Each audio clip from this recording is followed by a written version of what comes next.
gars yi maa ngi leen di ziyaare bu baax a baax a baax a baax a baax a baax di leen jox seen wàccuwaay di leen nuyu nag ci ajjuma ji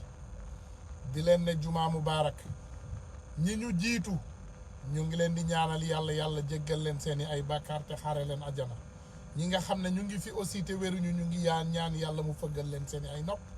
ñi nga xam ne aussi ñu ngi fi te wér ñu ngi ñaan yàlla mu dolli wér gi dolli kàttan gi dolli man-man gi parce que Sénégal ñun ñëpp daf ñu soxla dañu toll ci benn moment bu extraordinaire ci suñu histoire parce que dañu yor suñu benn doomu réew boo xam ne dañ koo jël maanaam li ñuy ne lépp lu mu am Sénégal moo ko jox loolu président guléet ci Macky Sall la tàmbale du benn profession bu ko yeggal ci boppu palais bi maanaam il est né au Sénégal grandi au Sénégal étudié au Sénégal on l'a donné tous les postes et tous les fonctions publiques jàpp na poste yëpp ci gouvernement moom menn jàng na ci école Sénégal yi ñu fayal ko lépp bourse ak lépp tout lijjanti lépp loo xam ne moo war ci moom ñu def ko ci moom léegi nag yàlla def ñu yegg foo xam ne vraiment c'est à un tournant décisif koona dañu yegg ci benn tournant boo xam ne vraiment suñu démocratie la ñu bëgg a salfaañi benn doomu aadama boobu comme ni ma leen ko waxee ñu dénk ko suñu lépp jox ko suñu lépp ne ko doxalal njuumte bu rëy bu mel noonu Sénégal masu koo def ba Sénégal tàmbalee ak léegi on n'a jamais fait une erreur si grave tey boo xoolee suñu dëkk bi yëpp mi ngi ci suufu ndox may ñaanal ndeysaan suñu waa banlieue bi di ñaanal waa Dakar yëpp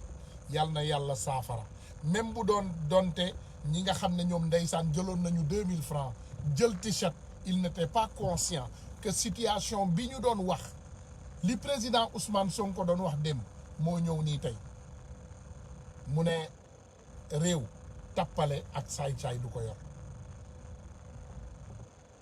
et les Sénégalais vont souffrir te ci loolu la ñu nekk nii tey ci lu ñu lekk nii tey mooy les Sénégalais sont en train de souffrir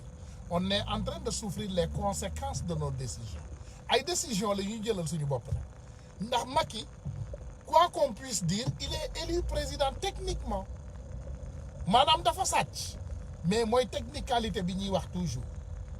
techniquement xool na nu mu luubalee xool na nu mu jaxase carte gi ba toogaat ci bopp réew moom lépp lu mu man moom def na ko il nous a arnaqué le pays et il est toujours à la tête léegi nag il faut ngeen xam ne sénégalais yi kenn parti politique bu nekk dafa tànn njiitam Khalifa Sall dafa am ñu mu jiitu Karim Wade dafa am ñu mu jiite Ousmane Sonko dafa am ñu mu jiite te bateau benn capitaine lay am benn capitaine la bateau di am te li tax may wax lii moi je m'adresse surtout aux jeunes patriotes du Sénégal ne leen les gens de Mburok Sow sont en pleine panique totale moo ama y a un panique totale te man li ma leen di wax ci suba ba léegi maa ngi lire réseau yi maa ngi topp réseau yi ñun suñu nit ñi dem nañu dugg nañu ci seen groupe yi infiltré nañu leen panique totale parce que imaginez dara ñi ànd ak Idrissa Seck ànduñu ak moom parce que dañ ko gëm dañu ànd ak moom parce que dañu yaakaar seen part du gâteau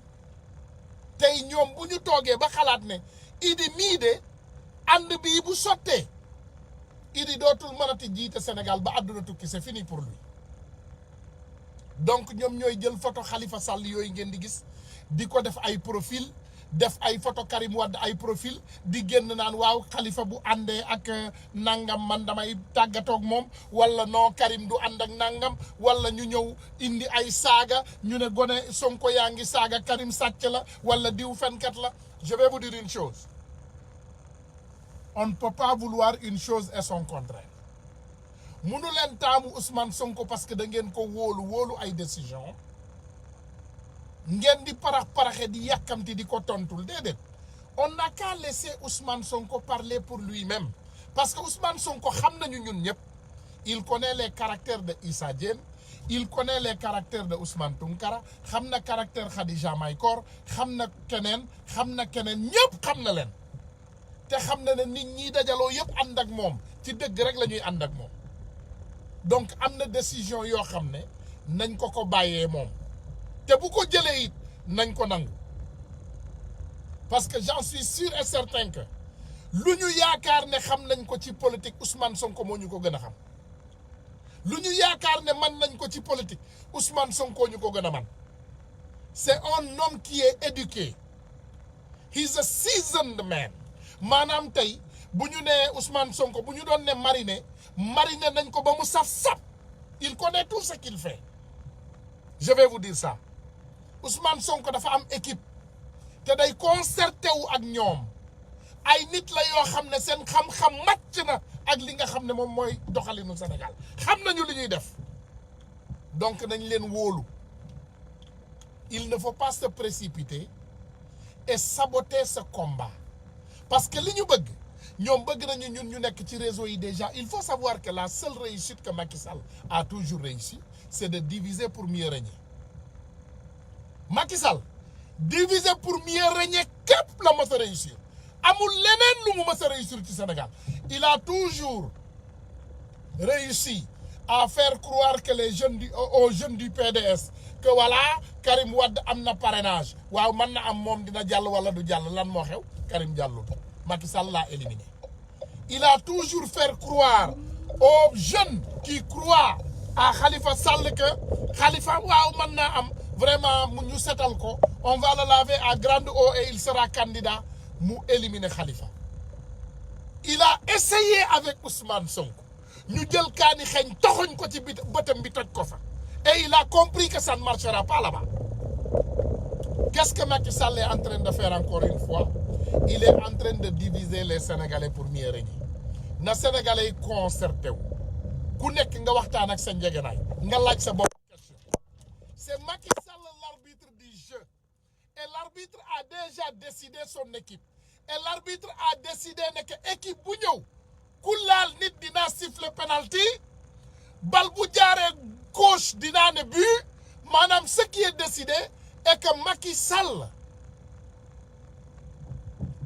Sall dafa leer ne que moom jël na li nga xam ne moom mooy décision ba pare il faut savoir une chose moi je ne questionne jamais la décision de Ousmane Sonko parce que je ne peux pas vouloir une chose et son contraire man mënumaa ne man Ousmane Tounkara dama wóolu Ousmane Sonko wóolu décision yi muy jël wóolu taxawaay yi muy jël ci Sénégal waaye duma ko wóolu jamais j'ai confiance en lui Ousmane Sonko bu ma ne woon tey Ousmane Tounkara tëbal ci biir géej boo tëbee dinañ la sauver je vais sauter dans l'eau même bu ma mënul fay je vais sauter parce que je sais que c'est pas un homme qui dit quelque chose et qui ne le respecte pas donc sénégalais jeunesse bi nañu bàyyi xel yàgg naa leen ko wax Khalifa n'est pas notre ennemi moi mon maire de Dakar c'est Barthélémy Diaz ak ku nit mën a tànn na moi mon choix de maire de Dakar c'est Barthélémy Diaz te ku ma ne woon tey guddi yi ñu toll ci Sénégal tey koy tànn comme président Ousmane Sonko lay tànn xaw ma luy xewi suba nag loolu yàllaa ko xam parce que comme je vous dis toujours adduna dafa tëradi du côté bële nag parce que defe naa boobu moom eux ils ont échoué leur chance l'opposition nañu taxaw ànd doon benn xam ne Sénégal pour gagner ay élection ci Sénégal avec ce machiavélique il faut que ay doomu aadama dajaloo ñu concerté wu il faut mu am coalition mu am nag coalition bu dëgër il faut avoir des messies dans notre politique parce que il faut savoir qu'on est contre xam nga tey bu doon Macky Sall dafa doon arbitre bu jub maanaam ay élection ñëw Sénégal mu jaarale ko yoon mu doxalee ko yoon ku gagné mu jox la ne la yow yaa remporté donc loolu xeex boobu dafay yomb mais c'est pas le cas on est dans un combat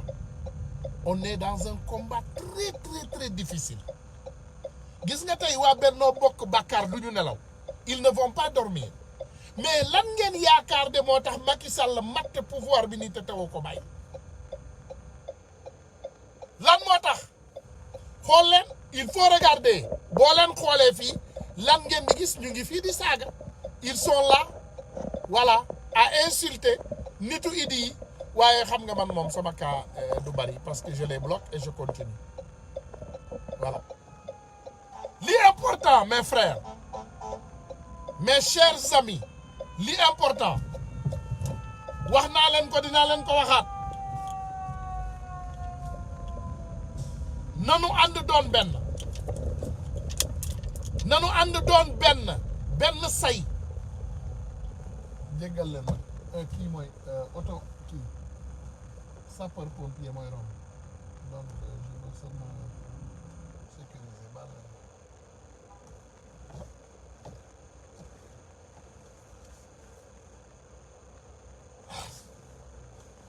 baal leen ma il faut ñu ànd ñu doon benn say ñu comprendre ne que jeu bii ñun ñëpp ay gone lañ ci jeu politique u Sénégal on est encore jeune et on veut comprendre mais comme dañoo tànn capitaine u bateau capitaine boobu benn rek la mën a doon mënuñoo am juróomi capitaine ci benn bateau déedéet bateau benn capitaine la mën a am te boobu capitaine tànn nañ ko président Ousmane Sonko la te ce capitaine il faut qu'on ait confiance en lui il faut ngeen gëm président Ousmane Sonko ak décision yi muy jël il faut jeunesse bi ñu bàyyi bu ñu yàkkamti fi mu ne nii xam naa ne tous les jeunes sénégalais sont paniqués ndax li ñuy ragal mooy Macky Sall jëlaat nguur gi loolu la ñuy ragal ñun mais loolu du am parce que le mot d'ordre est déjà donné Macky ne peut pas être candidat au Sénégal Macky mënatul doon candidat ay élection au Sénégal c'est impossible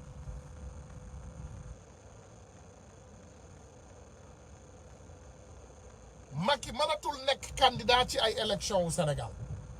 je pense que loolu bépp sénégalais xam na ko te décision boobu jël nañ ko ba pare ça c'est fini mais léegi li des ñun ci opposition bi Ousmane Sonko waxoon na leen ko fan yële passé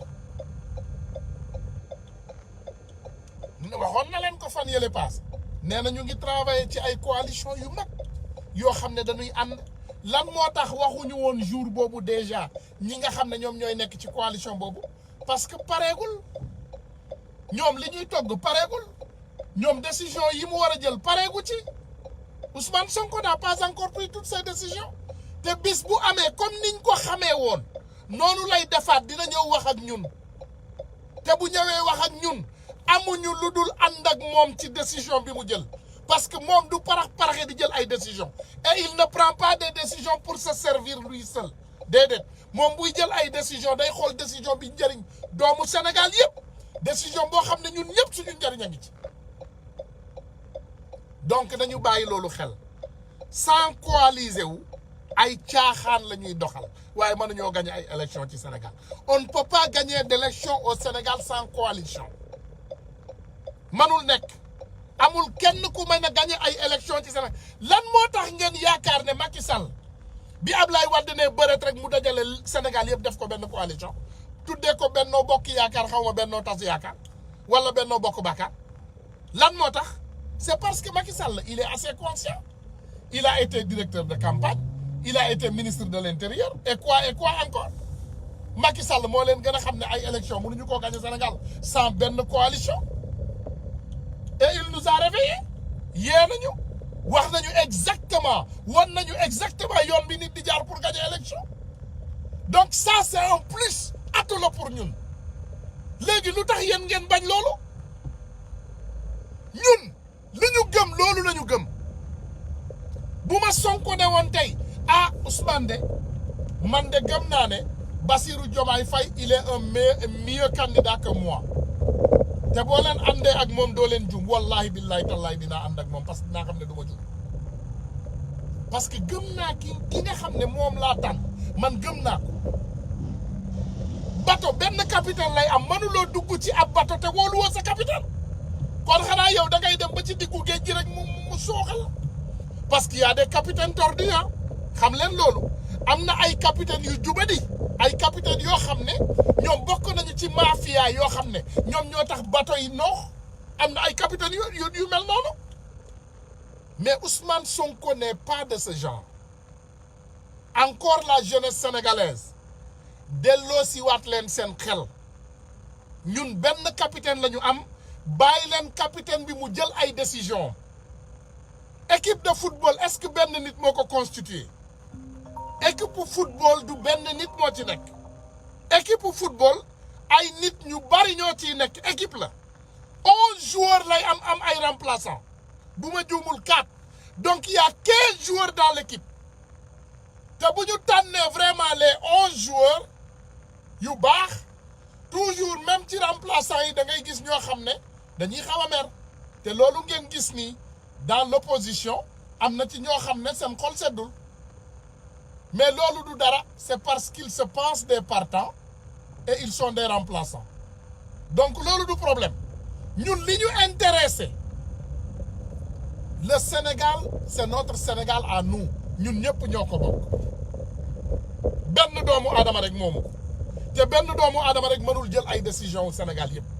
Sénégal déjà coalition la séeréer baa nga fa njaago bi joolaa bi mankaañ bi tukuleur bi saraxole bi wolof bi te nous tous ñu ngi live together in harmony même bu ñu amee ay jafe-jafe donc ma ne Sénégal xam ngeen ne kenn mënu koo yor sans ay coalition il ne faut pas qu'on soit radical ñun nañu déglu suñu capitaine bàyyi leen nag di tontu bàyyi leen lu romb rek dafa am ay répondeur automatique xam nga yéen doxu leen ci ay pexe yu bon yéen ay pexe yu baax ngeen di dox am ay xol yu rafet mais xam leen ne ñii ñu ko sekkal ñoom ci ay pexe yu bon rek la ñuy dox donc ñoom ñu ngi créer ay faux profil ñu ngi saaga ay nit ñu ngi tuumaal ay doomu aadama ñu ngi jaxase ay nit loolu yëpp ci bañ a dajaloo bi la parce que imaginez li ñuy tudd ni yëpp Messi Neymar Mbappé ah nga dolli ci maanaam nañu indi kan encore défenseurs yi nga dolli ci Sadio Mané boo ko indee nga ne ko carax foofu beneen attaquant ah nga indi suñu góol boobu Mendy nga teg ko ci kaa yi nga indi ñooñu yëpp mais Macky Sall fa muy jaar bay gagner ay élection fan lay jaar il va passer où il va passer où Ousmane Sonko lenn kese la woote nee na tout Pastef tous les jeunes allez vous inscrire dem leen inscrire tous les jeunes du Sénégal est-ce que dégg ngeen beneen parti politique buy woote loolu est-ce que dégg ngeen Benno Bokk Yaakaar di woo ay nit ne leen dem leen inscrire déedéet xaalis bi ñu yor am nañu budget ils ont le budget pour faire la publicité est-ce que mas ngeen leen dégg ñu def publicité ne dem leen bindu ji ak yeneen kàccoor yi nga xam ne ñu ngi foofu toog noppi di xaar ku leen sexal dara pour ñu ranger wu est-ce que dégg ngeen kenn ci ñoom ne doomu aadama yi dem leen ranger wu non duñu woote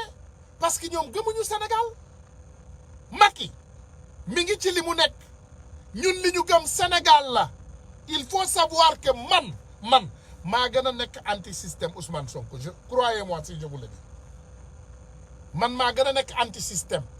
mais politique dafa am nu muy doxee politique il faut nga am compromise li tudd compromis il faut nga am ay mbir yoo xam ne il faut ngeen toog waxtaanee ko parce que benn doomu aadama moomul Sénégal Ousmane Sonko même bu nekkoon président bëgg a changer ay loi dëkk bi mais mënu koo changer par force il faut mu waxtaane ko nit ñi lan moo tax tey Amérique di négocier ak Taliban les Américains sont en train de négocier avec les talibans du ñoom ñoo leen tuddee ay talibans mais pourtant ñu ngi négocier ak ñoom ñaata année la ñu def fële Afghanistan 20 ans les talibans ont repris le pays fi mu ne Amérique mooy négocier ak ñoom pour bu ñu fetal nañu xaar pour Amérique génnee doomam yi ñu ngi négocier encore naka lañ fa mën a amee ambassadeur pour mu mën a liggéey ak talibans yi en harmonie et pourtant Amérique première puissance mondiale la mais doole moo doxalatul àddina léegi radicalisation moo mënatul doxal àdduna léegi àdduna on ne peut plus être radical il faut nga mën a toog nga ànd ak sa sago nga comprendre waxuma leen nag négocier Sénégal waxuma leen jël Sénégal def ko gâteau partagé ko parce que Amérique deful Amérique gâteau partagé ko Amérique lu mu négocier ak Afghanistan est-ce que dañu jël Amérique tracé ko di ko def gâteau di ko partagé di jox ku nekk ay terrain wala ay xaalis wala ay milliards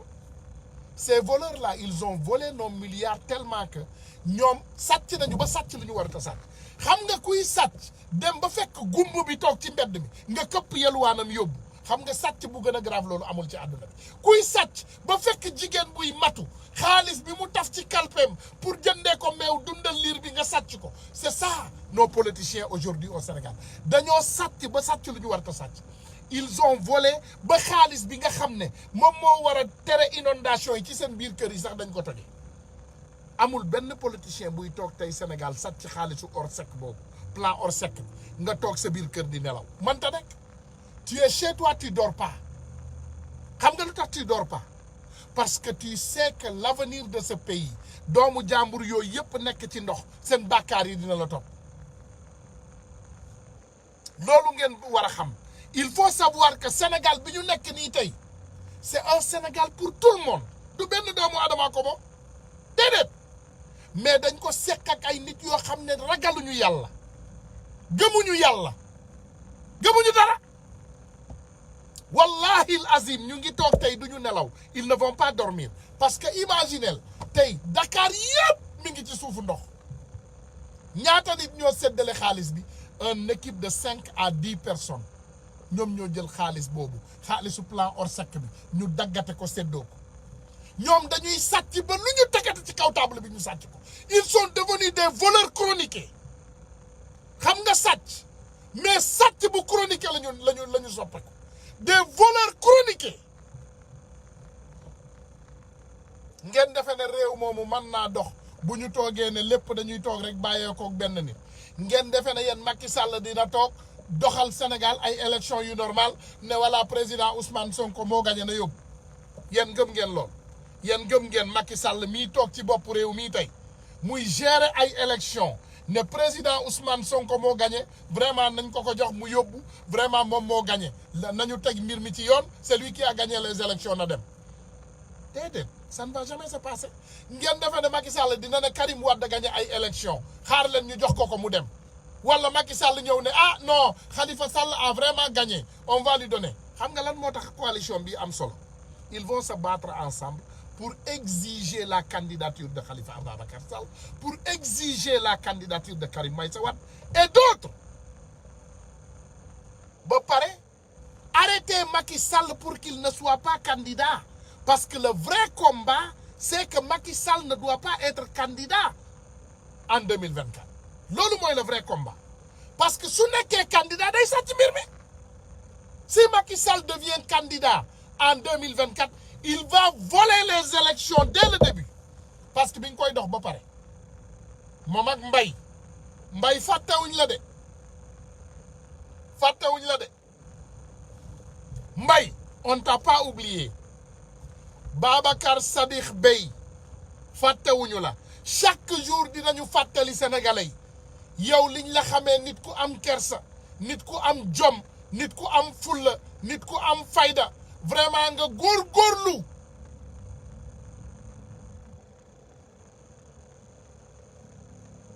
góorgóorlu ba yegg fa nga yegg dans ta vie benn charlatan ñëw jël la utiliser la comme arme Khalifa Ababacar nga jël li sénégalais yëpp bokk nga koy sàcc di ko jox Macky Sall muy ay élection fichier électoral bi laaj nañ la nga génne ko teg ko ci yoon te ma laajaat encore doomu sénégalais yi ngeen neel ma Youssou Ndour ne ko caméra de surveillance bi ne ko génnee teg ko bu boobaa ñu wàcc ko parce que ñun li ñu intéressé mooy dëgg rek moo ñu intéressé gis nga boo leen toogee nangu leen coalition Macky Sall li muy def ci élection yi moo gën a raw li Alassane Ouattara def parce que Macky Sall rusul toog ci ay élection Sénégal ne moom gagné na ko à 100% du ko wàññi dara ma wax leen ko Macky Sall rusul lool de toog ne furaas élection yi toog ne gagné naa ko 100% maa yóbbu ndam moom rusul loolu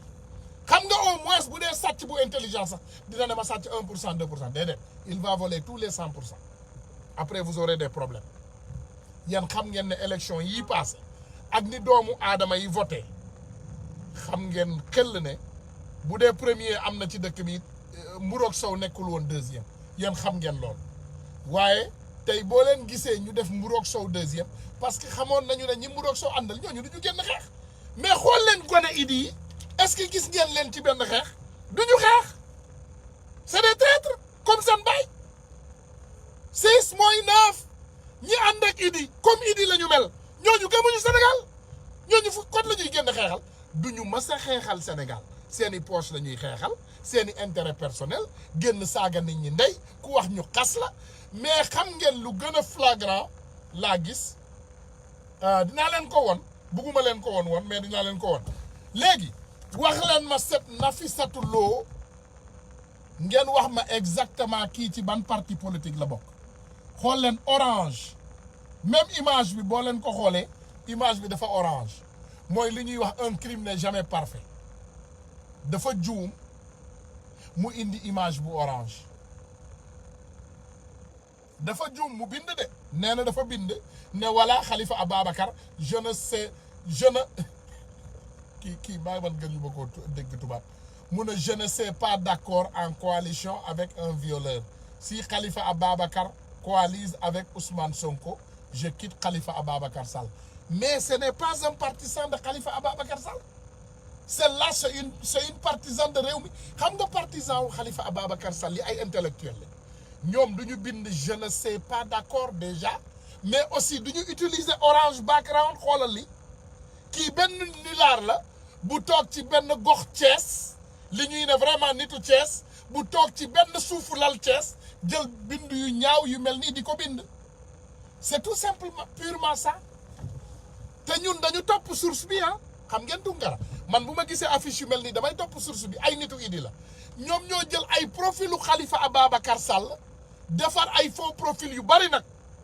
xale yi bu leen tontu de ne répondez pas s'il vous plaît c'est pas les personnes de Khalifa Ababacar Sall qui écrit ça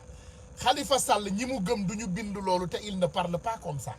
Khalifa Sall n'est pas vulgaire te ñi ko topp ils ne sont pas vulgaires comme ni Ousmane Sonko mel Ousmane Sonko n'est pas vulgaire amul benn gone bu topp Ousmane Sonko bu vulgaire mais nag Ousmane Sonko dafa joxe ndigal mu ne ku leen dóor fayu leen il faut vous défendre léegi nag ndeysaan comme ñoom xam nañu loolu moo tax ñuy indi ay caaxaan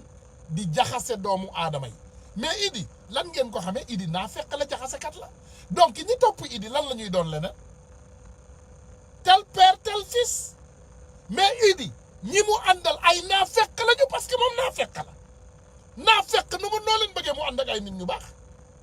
Ousmane Sonko nit ku jub la te du ànd ak ku jubadi Ousmane Sonko nit bu jubul sax du wax ak yow déedéet yow soo jubul nga bon te gëmoo yàlla te doo def yoon wallahi billahi tallahi lazim boo ma gëmul essayel nga bëgg a xam Ousmane Sonko doo ko xam du la laal du la jege parce que nit la ku jub te lu jub lay dox donc ma ne je dis encore une fois restons unis restons intelligents ndax dofu leen de amul dara lu dof ci yéen en attendant nag ma tegal leen musique bi ma ñëwaat voilà ma tegal leen ko léegi ngeen dégg il faut nag ngeen xam voilà parce que mbir nee nañu leen gis nga doomu aadama xool leen fii waaw ak bar critique yéene kaa ne waa kër Macky Sall day lu waay xam boote doomam ku nekk ngi jéem a rawale sa bakkan laa la wax moo tax ña ngay reyante seen biir di galgalande ña ngay yàqante kay waaw kii yàqu kay Idrissa Seck la omel tribune yéene kaay dee média gi ne xanaa xamoo leen ne Idrissa Seck mi la bi muy ñëw ci muroog soow waaw mais daa wax Macky Sall lu leer lu mel ni miti moom bu Abdoulaye Dione di nga ko fi jëlee Aly Ngouille Ndiaye di nga ko fi jëlee Matar Cissé di nga ko fi jëlee Amadou Ba di nga ko fi jëlee Mimi Touré di nga ko fi jëlee waaye ay maître yu mag yëpp daa lay wax nii dañ leen a football yéene kaay gi ne gis nga ministre Ndeye Tické Ndiaye Diop Idrissa Seck moo sàkku ngir ñu dàq ko laa la wax bëgg loolu mu gêné ko Thiès waaw ba ci ministre Alioune Sarr ak Augustin Tine ñëpp Idrissa Seck dane woon nañ leen fi jëlee laa la wax la ilaha illallah waaye nekkul ne waa nguur gi dong ñoo mer ci mburoog soow bi la dee déedéet waaye dama ne la Yankhoba Seydi Déthié Fall Idrissa Seck àgguwu leen sax bi muy dugg ci gouvernement bi laa la wax la ilaha illallah Amadou Ba day dellu soit na di Aly Ngouille Ndiaye kasaalika gis nañ ko Macky mais ay ñoom Omar Youm ay Mohamed Boun Abdallah Dionne Matar Cissé dellu soit inspection générale d'État jox leen ngay frère am bi lé di Cheikh Cissé pour mairie bu Dagana waaw Mimi Touré gisaat nañ ko Macky Amadou Ba gisaat nañ ko Macky Aly Ngouille Ndiaye gisaat nañ ko Macky termine yéene kaa de en tout cas day mbooloo mi yëpp buñ dellu soit Idrissa Seck day dana mbaxu dana daanu gu ñaaw goo xam ne kon mara di daldi laa la wax ki war a tiit kay guddi yi ñu toll moo di Idrissa Seck ndax mbir ngi xeeñ moo xam ne bu jëmee kaw du jur jàmm ci moom daamal Kajoor Idrissa Seck mbir mi journal bi nañu moo di Macky Sall ñi mu wanoon ginnaaw mu di ñoom Mahammed Boun Abdallah Dionne ñoom Amadou Ba ñoom Aly Ngouille Ndiaye ñoom Mouhamadou Makhtar Cissé ñoom Aminata Touré bu ay retrouvailles amaatee seen digg ak seen waaji di Macky Sall ndaamal Kajoor Idrissa Seck président conseil économique social et environnemental bu boobaa tamadu ko ëppi bu Idrissa Seck est mort politiquement xam nga loolu dof rek a ko xamul Idrissa Seck maay xam nga boo leen déggee Sénégal tampi Fuuta tampi nangam billahi Idrissa Seck tampi Idrissa Seck maay xam nga tampi le pël di wax balaa maay yi mooy dee na idi maay Idrissa Seck dee na moom moo la gën a xam loolu les jeunes de réew mi ils connaissent ça plus que vous gone réew mi ñoo leen gën a xam ne idi dee na idi maay mais idi fan lay dundaate est-ce que xam ngeen ne même ndaje Thiès bi Macky Sall moo ko organisé jënd ay t-shirtam yu orange ànd ak ay jeunes am solal leen ñoom ñëpp orange mu ne kontaan na lool ci mburoog soow mi poñse bi la wax mais est-ce que xam ngeen luy poñse en réalité yéen sénégalais ñi xam poñse boo dugalee mburu mi ci soow mi day naan soow mi mu jeex donc Macky bi mu jëlee idi poñse ko bi mu jëlee mburu mi poñse ko ci soow mi mais dafa naan soow mi mu jeex et Idi est devenu fou Idi def na Idi ngi France Idi rakkaaju na kan na su na def na loolu buñ ko rafetal buñ ko laam-laame buñ ko rafetal Idi def na Alioune Sall mi ngi ci ay machine yu branché ngeen yaakaar ne akku sénégalais yi rek bu dalee ci kaw Idi dal ci kaw Alioune Sall dal ci kaw Macky Sall ci boppam ngeen yaakaar ne Macky Sall mënatu naa def lu baax ci Sénégal c'est impossible Macky Sall mënatut a def lu baax ci Sénégal Macky a des problèmes sérieux Macky est en cas critique soo leen bëggee dégg-dëgg Macky Sall kaam dafa critique et les Sénégalais le savent Sénégalais yi soxlawuñu pour Tunkara wax leen loolu Sénégalais yi lii xew Sénégal yëpp yéen a ngi koy gis yéen a ngi ciy teg seen bët yàllaa ngi ñëw la justice divine est en marche li may wax rek la ma dellu si waat ci encore ak gone yi ànd leen ak seen sago ngeen gëm njiit yi mënuloo jiital nit te doo ko gëm Ousmane Sonko laajul kenn pour mu waxal ko il est bien placé pour parler il parle très bien et il est très cohérent Ousmane Sonko laajul kenn pour mu waxal ko Ousmane Sonko wax rek la man xel mi dara newu ci mën na waxal boppam te bu paree day taal live bi nag Facebook ñun ñëpp ñu jàkkaarloo ak moom lépp loo xam ne am na ko pour wax moom dina ko wax yóbbantewul Ousmane Tunkara pour mu waxal ko yóbbantewul Ousmane Ba pour mu waxal ko yóbbantewul Issa yóbbantewul Mariama rëbbantewul Massamba ku nekk ci ñun opinion am lay wax waaye on est assez cohérent pour connaître ce que la vérité sans like voilà dëgg li muy xeeñ ñun ñëpp xam ne il faut sénégalais yi ànd ak seen sago rek yàkkamti yàqule jarul parax-parax nañu def ndànk te gëm li ñu gëm rek taxaw fa teg suñu tànk nañu gëm li ñu gëm taxaw fa en attendant ma tegal leen musique bii ma ñëw jéggal leen ma tegal leen lii te lépp luñ la wax rek wala lépp luñ la misaal wala lépp loo dégg rek nga ne bërët nga ne yow xam nga yow man nga yow mën nga lijjanti lépp donc vraiment il faut doomu aadama yi ñu bàyyi loolu xel voilà vraiment il faut ngeen bàyyi loolu xel bu baax a baax a baax a baax a baax a baax il faut ngeen bàyyi loolu xel il faut ngeen bàyyi loolu xel bu baax a baax a baax a baax a baax voilà ñun on est cohérent, on est dans un combat de conscientisation. li leen Birame Souleye waxoon la rek ñëwuñu fi pour taal Sénégal, dañ fi ñëw pour taal ay xel te fi mu ne doomu aadama yi xel yi tàkk nañu, nit ñi yeewu nañu, kenn mënatul nax kenn te nit ñi xam nañu fu ñuy teg seen tànk et c'est ça la réalité. Donc bu fekkee ne ñii nga xam ne ñoom dañu ànd ak mburoog soow ñoom yaakaar nañ ne tas sénégalais yi ak naafeq ak ñëw def seeni ay tooxa dooni ba mu ne gunn ñëpp ne ci jàkk di seet ñu ne dañuy jaar beneen porte mel ni du ñoom, amul problème, mais c'est peine perdue parce que les jeunes sont éveillés, jeunes yi yeewu nañu, dem leen bindu ji, surtout allez vous inscrire massivement. bu leen xeeb dara nag, bul xeeb ne ah man benn nit laa rek, déedéet. junni bu manqué benn kenn du ko ne junni, 999 lañ koy wax,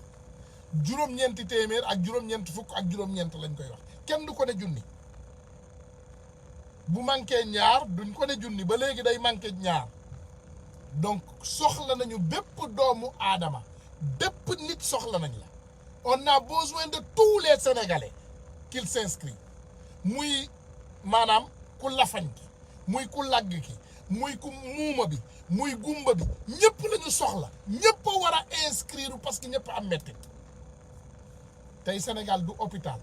du lekkool, du dëkkuwaay, mbir maa ngi fekk suñu kër yi. xam nga l'hôpital la ñu doon jooy ak 6400 abris provisoires, mais on a 6400 maisons inondées, ñooñu ëpp problème fi mu ne. donc le problème du Sénégal c'est partout. te ñun comme ni ma leen koy waxee, man sama liggéey mooy yeete, mooy sama liggéey, yee doomu aadama yi, loolu mooy dëgg. moi quand tu me demandes Kounkandé, je te dirai que c'est Macky Sall. man xaw ma kuy Kounkandé. bu dee dañu ne ki dàq fen la ci Sénégal, Macky Sall la lay jàpp parce que c'est lui le président de la République, moom la ñu jox ay milliards.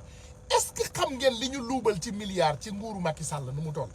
dinaa leen jox benn nombre, benn chiffre bu rond. dis-toi, écoute, et c'est important li may wax nii pour doomu sénégalais yi bàyyi ci xel. li ñu luubal ci ay milliards ci nguuru Macky Sall dama koy arrondir, je vais te dire 15 000 milliards. mais xam ngeen luy 15 000 milliards? li ñu luubal ci ngor, dama arrondir, j'ai arrondi le chiffre, dama arrondir chiffre bi. li ñu luubal ci nguuru Macky Sall dama arrondir chiffre bi indi ko ci, dama ko arrondir def ko 5 000 milliards, non 15 000 milliards, hein? Je l'ai arrondi, 15 000 milliards, 15 000 milliards, c'est extraordinaire. baal leen ma, big bi sax dafa bañ, parce que big bi sax dafa bañ a bind chiffre bu toll noonu, big bi moo bañ bind chiffre bu toll noonu. 15 000 milliards, xam nga lu ci doomu aadama mën a def? big bi bañ na, le big a refusé, big bi bañ na bind chiffre bu toll noonu. ma def bu Sénégal bi, voilà, 15 000 milliards, da ngay bind 1 nga bind 5, 15 000, après nga bind 9 0. mais mon cher, regardez le chiffre 15 000 milliards.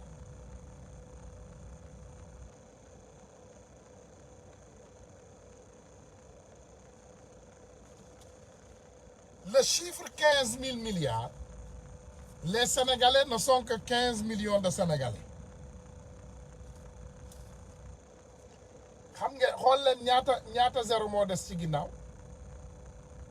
buñ ko séddale woon, doomu sénégalais bu ne ba ci liir bi day am 1 million ci biir këram. déggoo ma de, bu ñu séddale woon 15 000 milliards, doomu sénégalais bu ne dañuy yëkkati 1 million ne ko yaa moom lii. déglul li may wax de, mooy bépp Sénégal bi tout et en tout, kenn ku nekk ci ñun dafay am 1 million ci loxoom. 15 000 milliards buñ ko séddalee, déggoo ma de, mooy Sénégal gi yëpp ku ne day am 1 million. kenn ku ne 1 million millions lay am li Aliou Sall sàcc rek 6 000 milliards yi kenn ku ne 400 000 lay am mais lii c'est 15 000 milliards donc boo ko dajalee sénégalais bu ne 1 million lay am. On est dans un match de football. On a besoin d'une équipe, pas une personne. Une personne ne constitue pas une équipe. Benn nit du équipe. C'est un match de football. On a besoin de 15 joueurs, 11 partants et 4 remplaçants. Loolu lañ soxla. Donc les mouvements citoyens, adhérez-vous. Les partis politiques, coalisez-vous. Loolu mooy réalité. ku la ko waxul dalay nax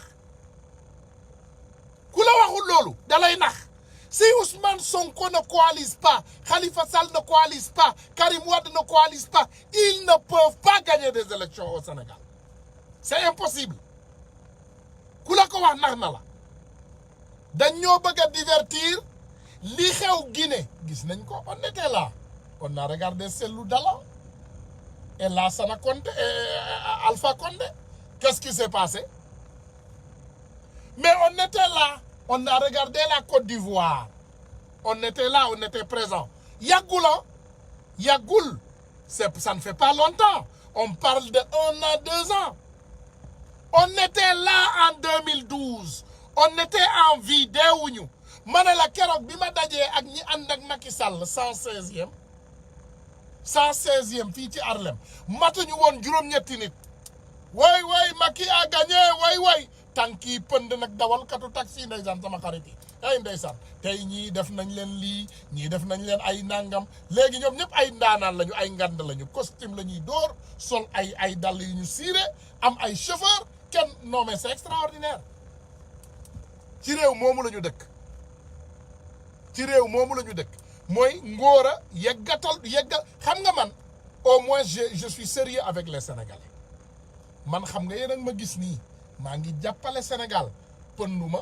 yor naa oto bu rafet maa ngi lekk-lekk yoruma oto bu rafet yor naa ay oto yu rafet yor soxna su rafet yor ay doom yu baax ñuy jàng ñuy liggéey comprendre amul dara loo xam ne soxlaal naa ko Sénégal te wax naa leen ko nee naa leen bis bu ma xeexee ba Sénégal am ndam damay gàdduwaat samay dëbës ma dellu ci sama njaboot. loolu moo ma intéressé damay delluwaat ci sama njaboot je vais retourner chez mes enfants ma femme mes enfants ma famille a besoin de moi sama njaboot dañ ma soxla je vais retraiter à 55 ans ma jël sama njaboot ma nekk ci jàmm toppatoo samay doom li neex sama soxna ma dox ci mais pour toog fii nit ku nekk ku jàppale Sénégal rek nga am loo ci xaar. Le don de soi pour la patrie, Inch'Allah Rabbi. Moi, je ne fais que le don de soi pour la patrie. Tout ce que je fais mon don, ma part à ma patrie. Loolu rek ma intéresse. Leneen li yëpp intéressé wu. Déedéet, ça m'intéresse pas. Je vous le garantis et je vous l'assure. Dinaa ko signer sur papier, ça m'intéresse pas. Amul dara lu ma intéressé. Lu dul xeexal sama dëkk pour ngeen nekk ci jàmm. Ngeen am ndox mu set. ngeen mën a génn ci ndox moomu mel ni ay jën tey boo xoolee Kër Massar les personnes sont devenues des poissons ay nit léegi ay jën lañu nekk ci biir géej gi di ñaan yàlla nu ñu yeggee seeni ay kër écoutez ça ay doomu aadama yuy ñaan yàlla pour yegg seen kër sénégalais benn ñaan laa leen di ñaanal leen ma ajjana ñaanal ma jàmm ak salaam ñaanal ma wér loolu rek laa ñaan je ne demande rien d'autre loolu képp laa ñaanal leen ma yàlla mu continuer ma wéral ma continuer xeex et je vais me battre jusqu'à ba sama noyyi bu mujj wallahi until my last breath I will fight for my country te duma xeex ci intérêt doomu aadama I will never do that I will not fight for someone for their interest I will fight for the interest of my country for the interest of my people dinaa xeex ba sama ba dugg boîte vocale wallahi lazim I will fight I will only fight for my country's liberty dinaa xeex ba sama réew am liberté totale des délinquants ak ku mu mën a doon nag kuy jiitu Sénégal yàllaa ko xam mais moi je suis pour une coalition forte parce que xam naa ne pour jële fi bandi yi il faut ñu coaliser ñaari choix moo mën a am Sénégal coaliser jële fa bandi yi wala bañ a coaliser bandi yi toog fa ba faw loolu rek mooy wax coaliser pour bandi yi jóge fa wala ñu toog fa ba faw bu ñu coaliser wul amul benn moyen buñ fi mën a jëlee saay-saay bi ak ñi ko topp billahi wallahi tallahi la si amul benn moyen c'est un match de foot nag comme ni ma leen koy waxee nañ ci dellu si waat c'est un match de foot bàyyi leen attaquer doomu jàmbur yi bàyyi leen attaquer opposition bi on n'a qu'à arrêter d'attaquer la coalition nañu bàyyi attaquer coalition bi nañu bàyyi attaquer opposition bi l'opposition c'est une opposition lan lañ fi nekkee c'est pour s'opposer tant que gisu leen nit bu dem ci Macky nañu ñaaw njott rek parce que tey politique u Sénégal nañu waxante dëgg ñaaw njott moom il faut ñu def parce que on ne sait plus ndax ku ñu newoon man bettu ma man yàgg naa leen ko wax mais am na ñoo xam ne tey boo leen newoon Idrissa Seck dina dem ci Macky Sall mënuñu ko gën on va dans des élections présidentielles la personne qui est sortie deuxième techniquement dans le pays a accepté de se rallier derrière lui. Il l'a fait renvoyer, le premier ministre, il l'a fait renvoyer toutes les personnes. Macky Sall moo ko ëpp xel Macky Sall dàq ñëpp temporairement yàq ko moom après jëlaat ñëpp indiwaat leen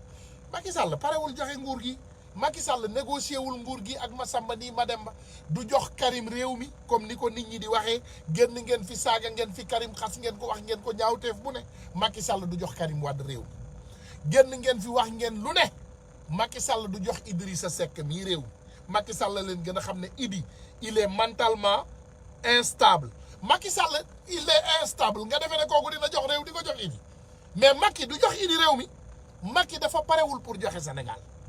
Macky son plan c'est toog Sénégal ba 2035 te mbabba yi ko wër d'accord nañ ci mbaam yi ko wër nii ñoom d'accord nañ ci ñoom na fa toog tant que ñoom ñu ngi jot ay milliards di ko di luubal ay millions te kenn du leen jàpp mais ana Mansour Faye le ministre de l'urbanisme et du transport tey Sénégal coono bi mu nekkee ni ana Mansour Faye doomam a ngi jënd ay immeuble Mansour Faye ci boppam mi ngi defar ay tali yuy dem këram Mansour Faye boppam la tal Sénégal gars yi retraité nañu bu yàgg gàddaay nañu mais xoolal li xew Sénégal où sont nos autorités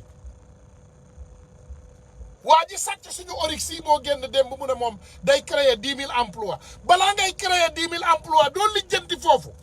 foofu banlieue bi doo ko lijjanti ah banlieue Sénégal bii nekk ci suufu ndox Sénégal yépp a ngi suufu ndox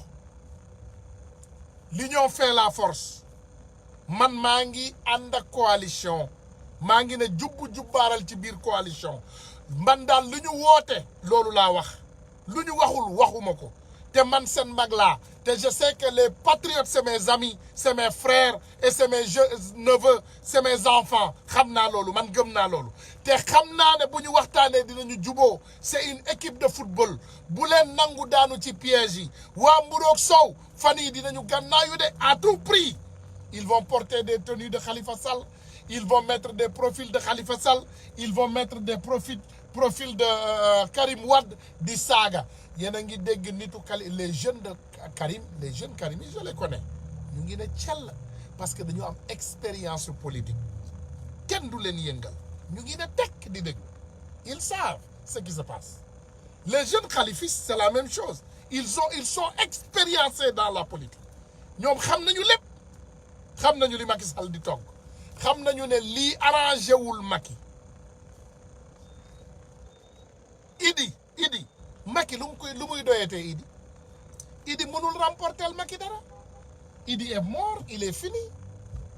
Idi lan la mën a apporter Macky ngeen defe ne Macky fi mu toll nii li des ci addunaam li des ci politique am dina ci yàq soxlaam ak Idi non c'est un match de foot restons concentrés tout Dakar est sous l'eau Dakar yëpp mi ngi ci suufu ndox sama xol bi day metti su ma bëggee wax ci Dakar bu ma toogee tey ma xool li may jot ci Dakar xol buy metti rek laa ci jële xol buy metti amul leneen loo ci mën a jële lu dul xol buy metti amul dara loo mën a jëlee tey Dakar lu dul xol buy metti boo xoolee Sénégal tout est sous l'eau lépp nag tout le Sénégal est sous l'eau du Kaolack du Kër Massar du Dakar fépp mi ngi ci suufu ndox ça on appelle ça un gouvernement qui a démissionné gouvernement bu démissionné gouvernement bu gàddaay moo am Sénégal gouvernement bu amul benn njariñ dafa nekk rek buñ ko nee tëbal mu ne tekk buñ ko nee toogal mu ne tekk moom daal mi ngi toog fi mu toog amalul sénégalais yi benn njariñ nag ci ay tappale rek di préparer ay tappale di préparer sàcc ay élection loolu mënta am mbooloo rek mooy doole daseet bu ñu booloowul mënuñoo gagné ay élection Sénégal mënuma nag continuer répéter sama bopp ba suba maa ngi leen di jaajëfal di leen remercier di leen ñaanal jàmm di ñaan yàlla mu may ñu kattan pour ñu continuer xeex ñu ngi ñaan yàlla pour mu continuer ñoo may kattan ñu continuer xeex mu ne j'ai une vidéo Saint-Louis aussi est sous l'eau voilà dégg ngeen ko léegi ana Mansour Faye ana plan Orsec fu mu toll plan ba nga xam ne 750 milliards lañ ci waxoon ñoom ñu juum ñu ne 766 milliards lañ ci def ana koppari ana fu mu jaar ana kan moo mën a teg bët benn dërëm boo xam ne Macky Sall dugal na ko ci plan Orsec gas nañu ay pax pour nax nit ñi bi nit ñi noppee ñu bàyyi pax yooyu les trous là sont devenus encore même plus dangereux gis nga pax yooyu ñu gas moo gën a grave bañ a gas ça c'est extraordinaire Sénégal yàq nañ ko sàcc nañ ko jaxase nañu lépp waaye kenn bum ñu delloo ginnaaw dem leen bindu ji allez vous inscrire s'il vous plaît massivement partout dans le Sénégal nag tàmbalee ko ci sama dëkk ba Vélingara on a pris une décision on va dégager ce bandit ce voleur de Wuri Baylo là-bas lui on va le dégager et tous les autres maires corrompus de l'APR du Sénégal ñoom ñëpp dinañ leen dégager bu soobee yàlla yàlla nañu yàlla may jàmm incha allahu rabbi lépp luñ fi wax lu jubadi ngeen xam ne ci ñun la lépp luñ fi wax aussi di baax ngeen xam ne ci yàlla la ak yonentam bu tedd bi vraiment ñu leen di ñaanal jàmm di leen joxaat rendez-vous dig daje beneen jour incha allah pour ñu ñëw mën a yeggaliwaat waxtaan yi toujours wa assalaamu aleykum wa rahmatullahi wa barakaatu. voilà donc dem leen bindu ji voilà dem leen bindu ji voilà allez vous inscrire voilà 766 milliards soxna Salimata Sall maa ngi lay ziyaare bu baax di leen ziyaare yéen ñëpp gisuma sax sama xarit bi tey yaa astu gisuma ko wala sama téléphone bi dama ko def do not disturb nag silence voilà maa ngi leen di ziyaare yéen ñëpp di leen ñaanal jàmm xaaral ma xool sama téléphone bi du ñàkk du woote na xaaral ma xool ah yaa astu bombardé na ma 10 fois nañ ko déglu xaaral déglu yaa dañu xool fi xool bi toll fi mu yow rek laa woo parce que man pare naa ni yow laa gis sa miss call ma woo la bismillah ziar naa la. waaw maa ngi lay fay bu baax. waaw bismillah. waaw di kontaan ci dajaloo boobu ñuy dajaloo. macha allah. coalition bi. voilà mënu ma ko prononcé nag mënu ma ko prononcé. voilà c'est bon. coalition bi dama cee kontaan trop trop. voilà macha allah. di wax ni effectivement bu quand ça chauffe. et on a un ennemi principal ñëpp a war a bokk ndey ak. macha allah kontaan naa de ci yow. ci yow kontaan naa ci yow ndax lii ma dégg mu génn ci yow te yow ngay yaayu jeunes yi ah xam naa ne kon jeunes yi dinañu déglu macha allah. waaw léegi parce que gis nga journaliste yi. wax bi ñu wax waxu tiitaange la ak saalit. voilà. saalit gis nga nit ki bu tiitee saalit. voilà. su sànnee parole am ñun ñëpp ay doomu olof lañu ay doomu sénégalais lañu. war nañu xam ni ñii dañoo tiit. voilà. parce que li ñu sànni xëy sànni tey. ñoom. voilà. fayuñu taxe. fayuñu impôt. te xam nañ ni mbooloo bu nekkee benn jëm ci Pastef dañuy jël ndam li par force. exactement. te jël ndam li mooy seen défaite ñoom. exactement ils sont finis. moo tax bind la ñuy def ak di sànni ay tract. voilà. léegi nag ñi nga xam ne ñi ngi liggéeyal pouvoir. ci opposition bi ñooñu xàmmee nañ leen. parce que am na ñu génn di wax yi ku daanu ci saret. mais ñooñu na nit ñi xam ni dañoo wax ju jeex la loolu wax ju yàqu la. te ñun pare nañu pour jëlee fi waa ji te meilleure solution mooy dajaloo nekk benn. macha allah. actuellement dañuy bokk gis nga sooy dem guerre nga xam ne yëf yi dafa métti. parce que rasulullah sa noonu da ngay téye ci loxoom. boo dem dootul nekk sa noonu. exactement duñu sax suñu ay noon duñu sax suñu ay noon ñun ñëpp benn. pouvoir bi noonu askan bi la parce que dem na ba sénégalais yi di dee. pouvoir bi ñooy noonu askan bi waaw voilà. moom laa wax. voilà pouvoir bi ñooy noonu askan wi. exactement. bu yëf yi tàngee te yëf yi dafa tar parce que bakkan yaa ngi rot. exactement nit ñaa ngi dee. ay couple ñooy dee ay couple ñoo xam ne dañoo dem vacciné wu. voilà ñoo di dee couple. nit ñaa ngi dee de. moo tax borom kër yi couple yi ngir yàlla bu kenn demee vacciné na fa bàyyi keneen ki. ay couple ñooy dee ñoom nag information yooyu la am dem jëkkër bi day dee semaine bi jabar bi dee semaine bi ci topp ci ay jamu ak i ñàkku moo tax képp ku nga xamee ni yaa ngi génn di va favoriser wala ngay promo ay vaccin te xamuloo lan moo ci nekk yaa ngi lor askan wi te ak jooju du xaj ci sa bàmmeel. jërëjëf merci beaucoup. parce que dégg naa ay kilifa yu nga xam ne ñu ngi jéem a def promotion di jàppale pouvoir bi ci ay vaccin mais yow li nga xam ne xamuloo lan moo ci nekk. merci yaa ngi wàcc de yaa ngi wàcc yow ñu ngi wax coalition yow it ñëwaat nga ci ñàkku yi coalition bi dafa dox ba pare parce que il faut que waa ji ñu nekk li ñëw fee la force yow tam. voilà. wasalaam di leen jaajëfal jërëjëf merci.